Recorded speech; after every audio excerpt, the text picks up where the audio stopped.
Welcome to Cave Branch. This is my property up here.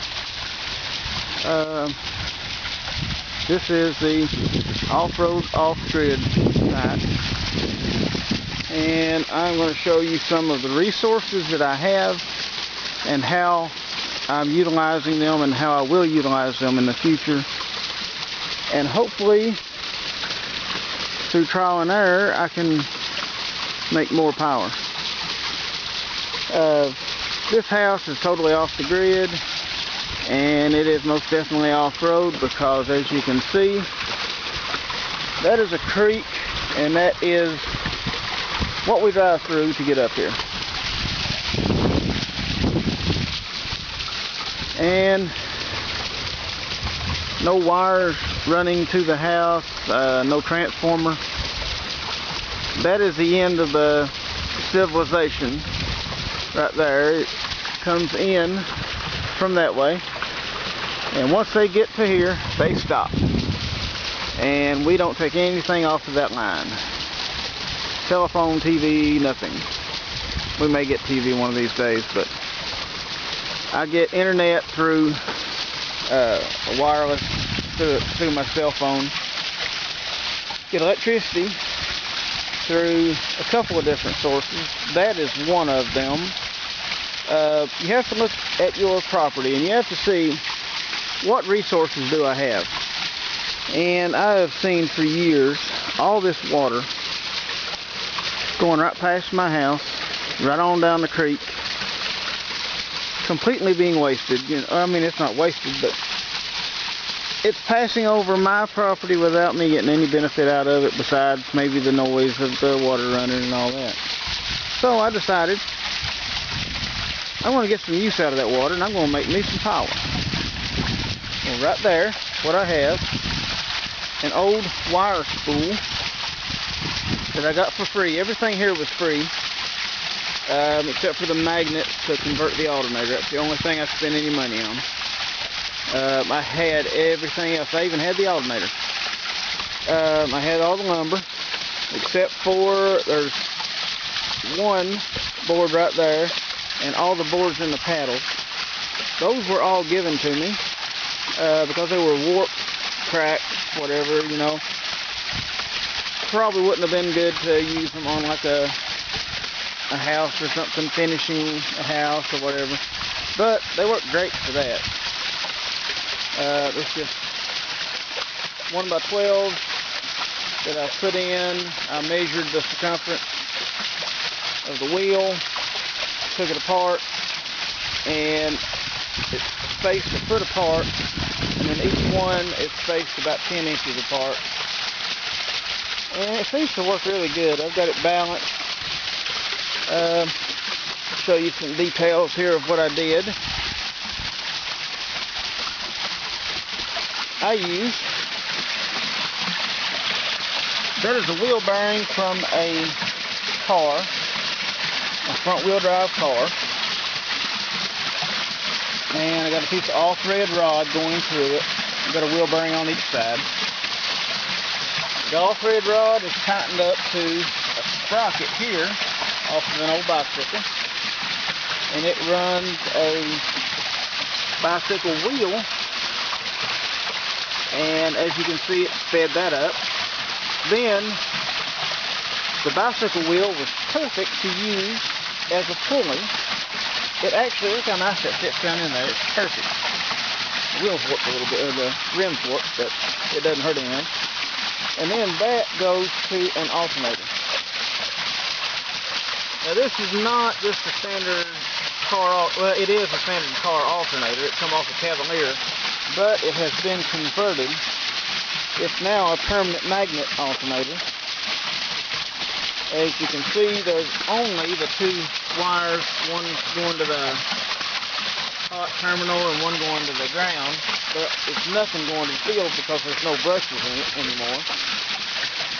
I just pulled out the rotor, and I'll show you how I did all that later on.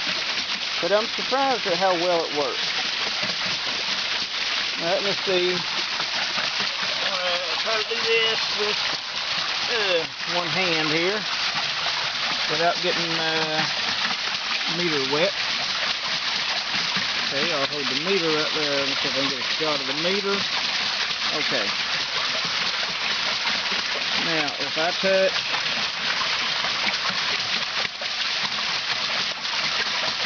the positive right here, and this is hard to do with one hand.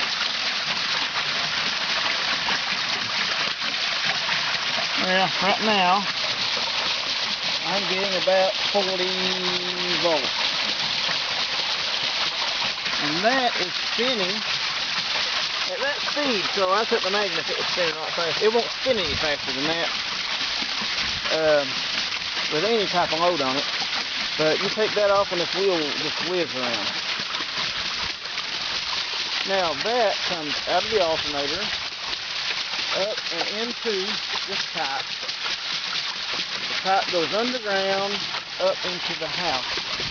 And next, oh yeah, this is my off switch. To turn the wheel off, I take this rock and I put it right down in there. It stops the water. That's my off switch. Now, I will show you the other end. Now, this is inside the house. That is showing that I'm getting a charge into the battery right now. And that wire from that alternator comes right into this charge controller from a camper.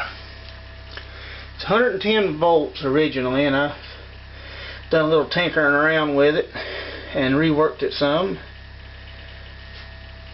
It still works on the 110 volt part, but it also has a small regulator inside to regulate it down. It actually regulates it down to nothing less than about 14.5, but right now it's only showing 13.5 because the batteries were a little low. And my batteries are just, there's a few of them under this. Well, it runs a 1,000 watt power inverter. And let me move this.